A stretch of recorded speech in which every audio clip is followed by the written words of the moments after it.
Assalamualaikum warahmatullahi wabarakatuh.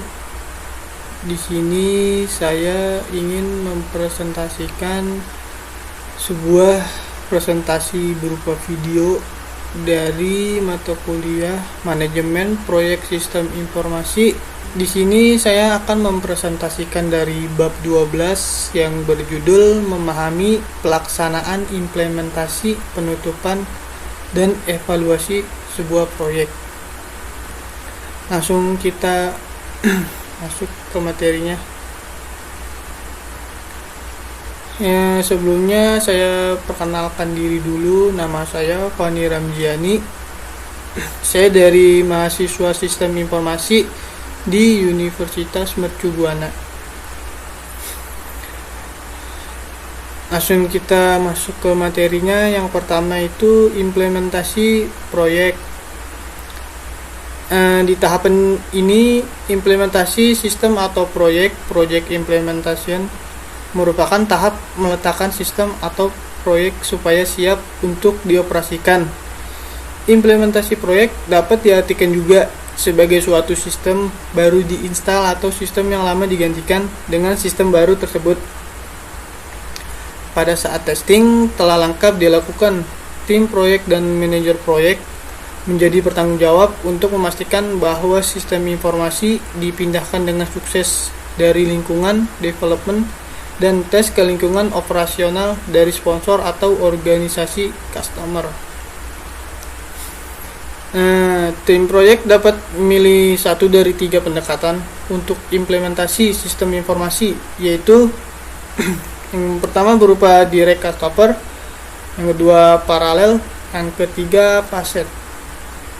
Dari direct cutover ini, pendekatan direct cutover di mana sistem lama itu dimatikan dan akan dibuat sistem yang baru. Tanggal target atau go live disepakati dan sistem baru menggantikannya yang lama. Pendekatan ini efektif ketika penyelesaian dengan cepat sistem baru adalah kritikal atau ketika sistem yang ada sangat buruk sehingga harus diganti secepat mungkin.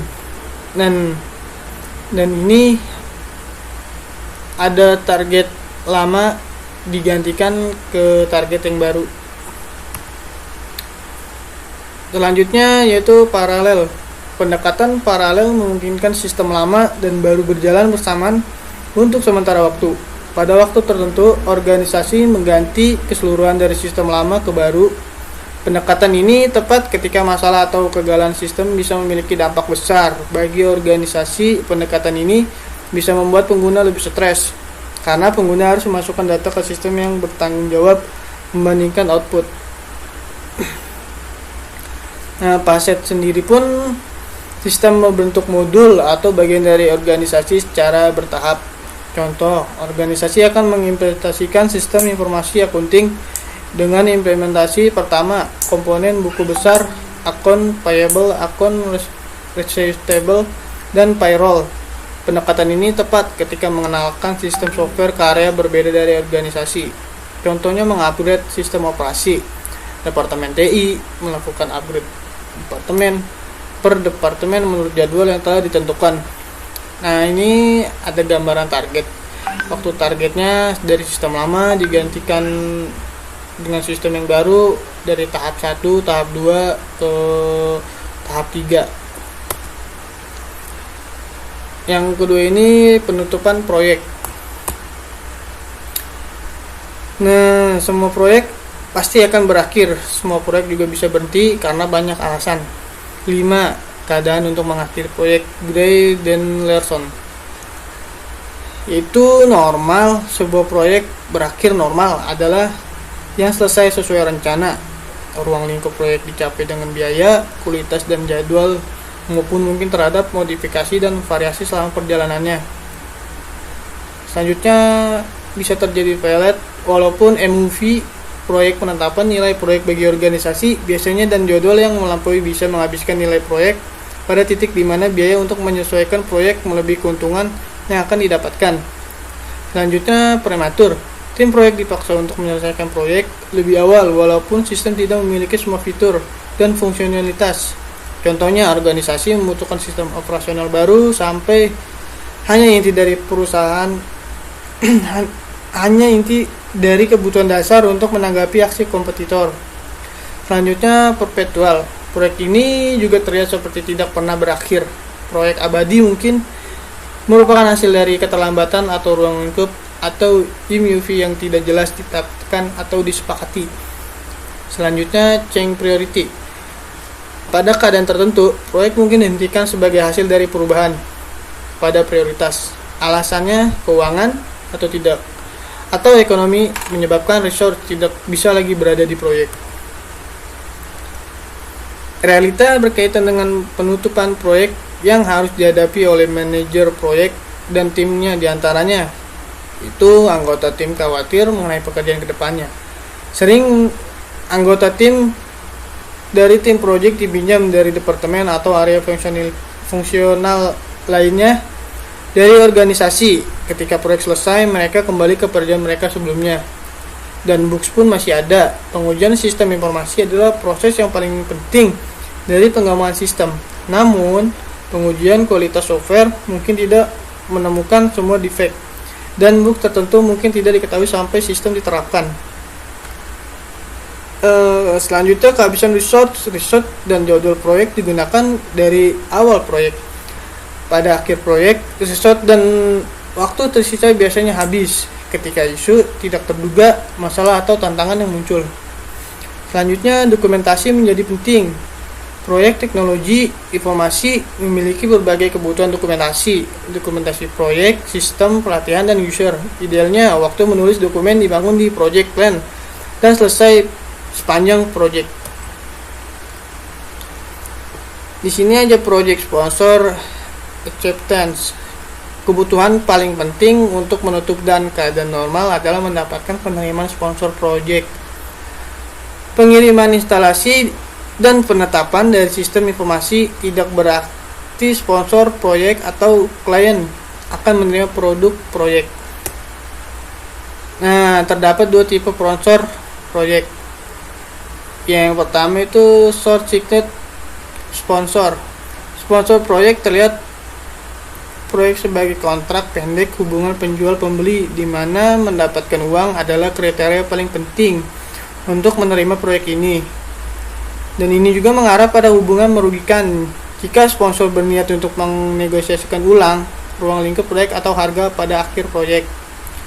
Yang kedua itu knowledgeable sponsor. Sponsor menyadari bahwa mereka memiliki keperluan penting terhadap hasil dari proyek.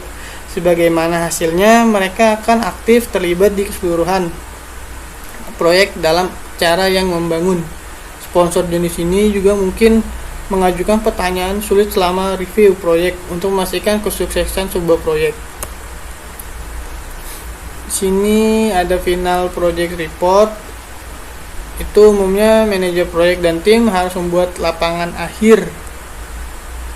akhir dan presentasi untuk sponsor proyek dan stakeholders lain.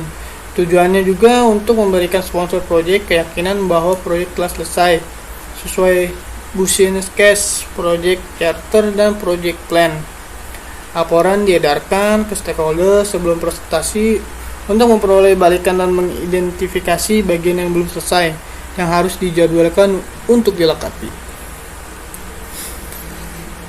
Di sini juga ada laporan minimum terdiri dari bagian project summary, project reception, project MUV, scope schedule, budgeting, dan quality objective.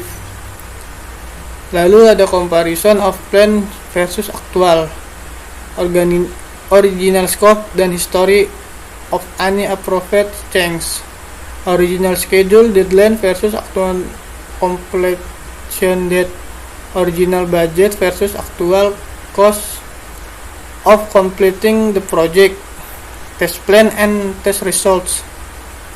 Project documentational list, sistem dokumentasi, user manual, training, material, maintenance, documentation. Lalu ada final meeting dan presentasi. Pertemuan akhir dan presentasi juga berguna untuk mengkomunikasi bahwa proyek telah berakhir. Dengan mengundang stakeholder ke pertemuan, manajer proyek secara resmi mengumumkan bahwa proyek telah berakhir. Selanjutnya, memindahkan sistem informasi dari tim proyek ke organisasi. Walaupun sistem informasi telah ditetapkan dan digunakan oleh organisasi, pertemuan akhir memberikan pertukaran resmi produk proyek dari tim proyek ke organisasi, mengakui kontribusi forum bagi manajer proyek untuk mengakui kerja keras dan kontribusi dari tim proyek dan stakeholders, lalu mendapatkan tanda tangan resmi. Upacara bagi sponsor untuk menerima secara resmi sistem informasi dengan mendatangi proyek pada dokumen laporan akhir proyek. Dan juga di sini ada closing the project. Ketika proyek diterima oleh sponsor atau pelanggan, sejumlah proses administratif closure tersisa administratif. Closure adalah penting karena ketika manajer proyek dan tim secara resmi lepas dari proyek, pengumpulannya mereka untuk mengumpulkan detail akhir akan sulit. Kebutuhan administratif closure termasuk yang pertama, memverifikasi bahwa semua deliverable dan item yang masih belum selesai telah lengkap. Kedua, memverifikasi penerimaan resmi proyek oleh sponsor proyek atau pelanggan. Yang ketiga, mengatur dan mengarsipkan semua proyek deliverable dan dokumentasi. Yang keempat, perencanaan untuk membebaskan semua resource proyek, contohnya tim, teknologi, alat, fasilitas. 5. Perencanaan, evaluasi, dan review tim dan proyek itu sendiri. Yang keenam, menutup semua rekening atau perhitungan proyek. Yang ketujuh, perencanaan perayaan sebagai tanda akhir sukses proyek.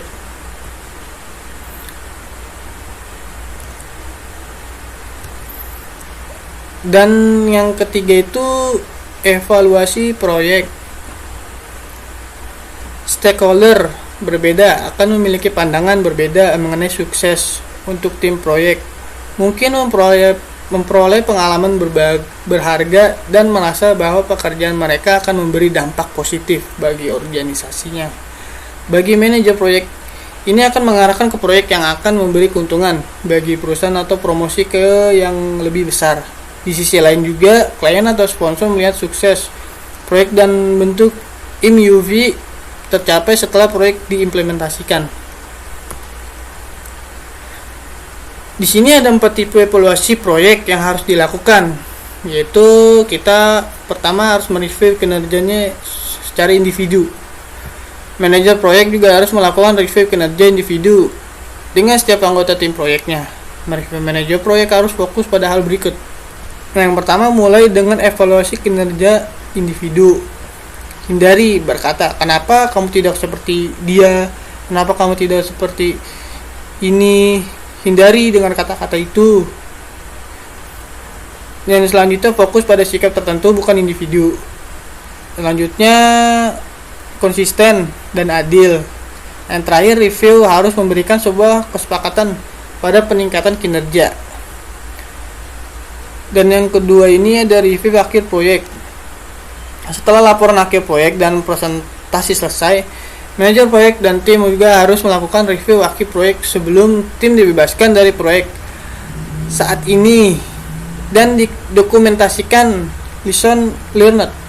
Laporan ringkasan proyek resmi harus fokus pada MUV proyek dan area pengetahuan manajemen proyek. Fokus review memperhatikan hal-hal berikut, yaitu review MUV proyek, review project scope, schedule, budget, dan quality objective. Review step deliverable, review project plan dan project management body of knowledge (PMBOK) areas. Selanjutnya, beberapa bahu kinerja tim proyek. Nah, yang ketiga itu ada audit project. Audit dilakukan oleh pihak luar yang bisa memberi keuntungan untuk menemukan masalah atau peluang untuk peningkatan dan didokumentasikan. Auditor harus fokus pada seberapa bagus proyek diatur dan dijalankan. Ini bisa termasuk project plans dan project manager body of knowledge PMBOK areas, manajemen proyek dan proses pengembangan sistem yang ada pada organisasi, metodologi proyek TI. Nah, yang terakhir ada evaluasi kesuksesan proyek MUV. MUV tidak bisa segera dipastikan pada penutupan proyek. Keuntungannya dengan menetapkan sistem mungkin membutuhkan minggu atau bulan sebelum disadari. Review juga dilakukan oleh orang yang sponsor proyek atau organisasi klien dan organisasi atau area yang bertanggung jawab untuk menjalankan proyek. Review fokus pada hal berikut. Apakah proyek mencapai MUV? Apakah sponsor puas? Apakah proyek diatur dengan baik? Apakah manajer proyek dan tim bertindak profesional? Dan apa yang dilakukan dengan benar? Selanjutnya, apa yang bisa lebih baik ke depan?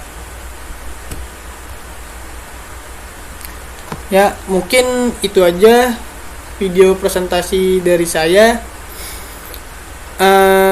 Mohon maaf bila ada kesalahan kata atau kata-kata yang kurang tepat.